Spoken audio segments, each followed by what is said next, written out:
Yo, what is going on, guys? Welcome back to another video. So just a couple minutes ago, the Finland and Sweden four-nation face-off teams dropped, as well as last night, the Canadian insiders just decided to leak the entire team for the most part. And now we have Frank Saravalli, like 4 hours before it's supposed to be officially announced, basically leak Team USA. So we now know who is going to be representing what countries at the Four Nations face-off. I have obviously made a lot of content around this tournament, so we're going to react to it. Naturally, we are going to react to the teams, so let's not waste any time. Let's get into it. Up first, yeah, Frank Saravalli decided to drop a bomb. Not the best graphic design. Mbon makes better daily faceoff. You got to step up your graphic design game. But in terms of surprises, Jeremy Swayman made the team in terms of a goaltender. Leafs fans are going to be furious. They're obviously going to want Anthony Stolarz. I don't hate the pick because, first off, the third goalie really doesn't matter that much. And I understand them taking Swayman because I think in 2026, 2028, if there's a World Cup of Hockey, 2030, he might be the guy, assuming he bounces back. It's an okay pick. Yeah, Stolarz, you could have gone with Jonathan Quick, maybe as a veteran guy. Demko, until he comes back from injury, just wasn't going to get a spot on this team. Or maybe even a Dustin Wolf. I don't hate it in terms of goaltending. The defense, though, I think six of the guys makes perfect sense. I personally would have went with John Carlson over Noah Hannafin. The left side is just so strong on this team. I would arguably have John Carlson as my third right-handed defenseman ahead of Brock Faber, and he's playing better right now than even Charlie McAvoy. So I don't really agree with that pick. That's the first thing I probably not saying Noah Hannafin's like levels below John Carlson. That's just probably the one change that I would make. The forwards are pretty wild, though. It came out last night that Trocheck, Kreider, and Brock Nelson, those final three guys, are going to make the team. I will defend tooth and nail. I did in the podcast earlier today, Brock Nelson's inclusion. Trocheck and Kreider are kind of tough, especially Kreider, how bad he's been early on, especially when you have guys like Tage Thompson, Jason Roberts. Well, Jason Robertson hasn't really earned it, but Cole Caulfield, Clayton Keller as potential snubs. Yeah, I would not have Kreider or Trocheck on this team. I think that is definitely a miss from Team USA. I assume that they kind of penciled them in before the season because last season those guys probably did deserve spots, especially bottom six spots, because when they are playing good, they are solid bottom six pieces that can play basically anywhere.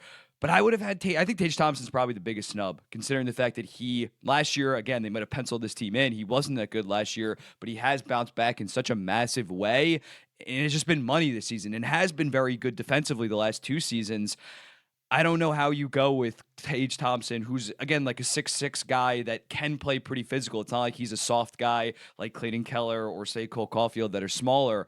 I think Tage Thompson definitely should be on this team. That's a pretty big miss. But still, the forward core is overall loaded. That's Tage Thompson making or missing this team probably won't make or break this team overall. But yeah, JT Miller still makes the team even though he's on the leave of absence. Hopefully that's a good sign that they expect him to get back relatively soon and gear up for the Vancouver Canucks as well as for Four Nations. But yeah, definitely some interesting picks for the United States. I'm rocking my Top Gun shirt right now. This isn't egregious, just Thompson definitely should be on this team. And I would have personally had Carlson on this team as well instead of Noah Hannafin, and the third goaltender really doesn't matter much. I personally had Jonathan Quick, just kind of like showing respect to such a veteran, and he is playing so good, but I'm not going to lose my mind over that. Next up, we got Sweden. This is from Puck Empire and NHL Breakers on Instagram. This is their graphic. Interesting team. Definitely an interesting team. You expected basically the top nine was like set in stone. I'm not really going to talk about those guys. My boy Leo Carlson making this team. I'm extremely excited for that. William Eklund, not Victor Eklund. Victor Eklund's the 2025 prospect. That's his brother. William Eklund not being on this team in favor of guys like Victor Arvidsson and Elias Lindholm. That is so aggressive. Or Nyquist as the 13th forward. That's ridiculous. That is absolutely ridiculous. Eklund, again, maybe more of a skill, softer guy, but he is so much better than, say, an Arvidsson right now. It's not even close. He's going to put up around 70-ish points playing 21 minutes a night for the San Jose Sharks right now. I thought that he was a pretty safe bet. Lindholm is just off there solely off name recognition and what he did back in 2022. I personally had guys like Zetterlund in that bottom six, fourth line, or a Mikkel Backlund that's a veteran guy that still is very good defensively. I think that's ridiculous that they took Lindholm personally. Gustav Nyquist was great last year, but he's just not playing remotely like a top 13 forward for Sweden right now. Raquel arguably could have made this team. I maybe would have brought Alex Wenberg as a 13th forward as kind of that two-way guy. So yeah, Arvidsson and Lindholm, I don't like those picks that much. That seems to be, oh, what did they do 2 to 3 years ago? What's their reputation instead of these up and coming guys, especially a guy like Eklund that should easily make the team next year. To not go with him instead of Arvidsson is a little bit weird. In terms of the defense, it's about what you expect. I'm not gonna. This is about as good as you're gonna get. I think this was the exact 7 guys that I picked with my team. I personally have Erik Karlsson as the 13th or the 7th defenseman with this group. But yeah, you could argue Lindholm, Hampus Lindholm, but he just really hasn't been the same player the last 14 months compared to 2023. Marcus Pettersson is very, very good, but again, on that left side, even when Brodin's your 4th left-handed defenseman and Forsling's also on the left side, who are you taking out for Pettersson?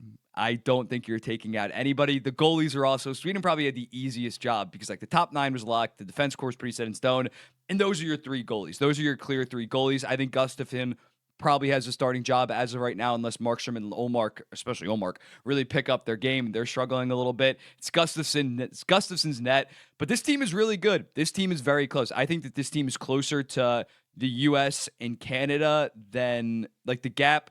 They're the clear 3rd team, don't get me wrong, but the gap between them and the Canada and the U.S. is smaller than the gap between them and Finland. Finland has very good forwards, very good goalie tandem, but that defense core, which we're about to talk about, is very, very suspect. The forwards, they did not go with Matthias Michelli and Tolvanen. Those are the 2 snubs you'd maybe talk about. It's not egregious. I understand maybe Michelli, if you're in your bottom 6, he's more of a skill, playmaking, smaller guy, so you're going to go with Luosterainen and Erik Haula. I perfectly understand that. He was on my 3rd line. Not some kind of egregious snub. I would rather have him than Capo Caco, don't get me wrong. But Tolvanen as well, it's not egregious. This was pretty. Finland doesn't have a ton of NHLers, so you kind of had a rough estimate of what this team was going to be looking like. Joel Armia is definitely an interesting 13th forward. And the defense core, yeah, it's 7. They have like 7 active NHL defensemen, so those are the 7 active guys. There's no surprises in terms of who's on this team. And then the goalie tandem, the one thing that was maybe up for debate, and especially with the way Lankinen played of late, maybe it wasn't up for debate, but Lankinen and Korpisalo, who's also been pretty good for the Boston Bruins, you could have maybe put Korpisalo in there, but Lankinen he started out so great, then he had a little bit of a rough stretch, but now he's playing great yet again. He has definitely earned himself a spot on this team. But yeah, with this team, it's going to come down to the defense core. You got Heiskanen, who's great. Lindell, very, very good, but after that, it falls off a decent amount. Ristolainen has bounced back, but you got Ristolainen as your number 3, probably Mikkola as your 4, and then an Olimata, Juuso Valimaki. And again, when you're comparing it to the bottom pair of Ekholm and Anderson or Werenski and Brock Faber, that is just such a massive deficiency. Miro Heiskanen's gonna have to play like 30 minutes a night. I'm not even kidding with this tournament. If I'm a Dallas Stars fan, this is gonna be a scary tournament to watch because Heiskanen and Lindell are gonna be worked to holy hell. And then lastly, we got Team Canada. This came out last night. Go watch the pod for like more in-depth thoughts. Me and Matt go over it. They went physical in terms of their forwards. They went physical, more 2-way guys. Sam Bennett going to beat the shit out of someone. I fear that Sam Bennett might hurt someone in this tournament, and this tournament will never happen again as a result. But Anthony Cirelli, perfect 4th-line center. He was on my team. I got chirped for that a decent amount. You need someone to kill penalties. You need someone to play a defensive role, and Cirelli is already used to on Tampa Bay, prioritizing defense more so than being an offensive playmaker. Travis Konechny, well earned. He wasn't personally on my team, but I think that that's a perfect spot. The defensive concerns are there are some defensive concerns with Konechny, but I think in a smaller role where he has to play more defense, he's going to be perfectly fine in. And I like Seth Jarvis as the 13th forward. In terms of snubs, Dylan Strome, I feel bad for him. He did everything possible this season to potentially make this team well over a point per game. Not the most physical guys, so they obviously opt for someone like Sam Bennett or Seth Jarvis. Jared McCann, another guy that played great, still didn't make the team. Unfortunate for him. Zach Hyman and Connor Bedard, I thought would maybe potentially still make the team. Hyman because of his chemistry with Marner and McDavid. Bedard because he's Bedard, because I thought marketing reasons, but they don't make it, and you can't get too mad at the fact they didn't make it. They had not played like they were a top 13 forward from Canada, not at all, especially in Hyman's case. He was pretty brutal in terms of actual production. So yeah, I think that they did a solid job with this. The defense, it's interesting. They obviously prioritized Shea Theodore and Petrangelo's existing chemistry, which I 1000% understand in a tournament like this where you're not going to have a bunch of practices to build up chemistry. And as a result, a guy like Evan Bouchard didn't make the team. I understand if you were going to bring that Vegas pair, you're not going to put Morrissey with Evan Bouchard. That's just not going to be a pair that excels in terms of working with each other's strengths and weaknesses. You'd have two very, very offensive defensemen. And my boy Matt made a very good point on the podcast.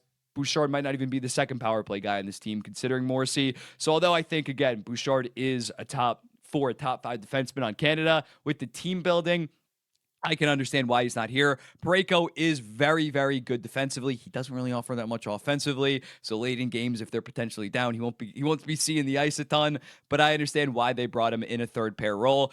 Sanheim, we talked about it a lot. This one, I think, is a little bit confusing, considering you had a guy like Mackenzie Weegar that has been better basically like each of the last 4 or 5 seasons than Travis Sanheim, can play both sides on defense, is physical as hell, is very good defensively, is probably definitely better offensively as well. Not saying Sanheim's a bad player. Someone commented on podcast being like, y'all think Sanheim like stink. He's so underrated. Sanheim is a good player, but Mackenzie Weegar is better, and Mackenzie Weegar can do a lot of the things that Sanheim can do, and if not more, definitely more. So as a result, I do think that is a little bit of an interesting thing. Parayko, I chirped it on Twitter just because I'm going to chirp a lot of things when it comes to Canada, but I think Weegar definitely should have made this team. Weegar's a bigger snub than Bouchard in my humble opinion. Doug Hamilton, not that much of a snub, doesn't play defense. Again, you weren't throwing him on a third pair or something like that. He would have had to play power play time or something like that, and you're just not going to do that on a team like this. In the top pair, obviously, Devontae, Cale Makar, shoo-in to be the top pair this year. The goalies. This is where it also gets kind of controversial. Binnington, Hill, old heads are going to pick guys that won Stanley Cups, and that's fine. You're not going to get someone that maybe has never played a Stanley Cup playoff game. Actually, wait, they did. They have Sam Montembeault, and I'm not trying to trash on Sam Montembeault. He might be the goalie of the future for Team Canada, but Logan Thompson needs to be on this team. That is egregious that he's not on this team, considering what he did in Vegas. He did see some playoff action last year. Has a 913 right now. I think that is an egregious snub for him to not get one of the spots. Not saying any of these guys are bad, although Hill and Binnington are not really playing that good to start this season.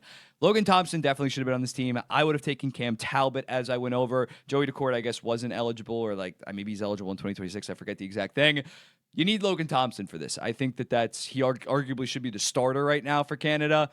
But I'm not going to act like Logan Thompson's a consensus top 7 goalie in the entire NHL. Again, it shouldn't make or break Team Canada as long as Binnington and Hill don't implode. Binnington doesn't lose his cool or something like that. They should still potentially be able to win the entire tournament. But yeah, here are the teams. We got our rosters.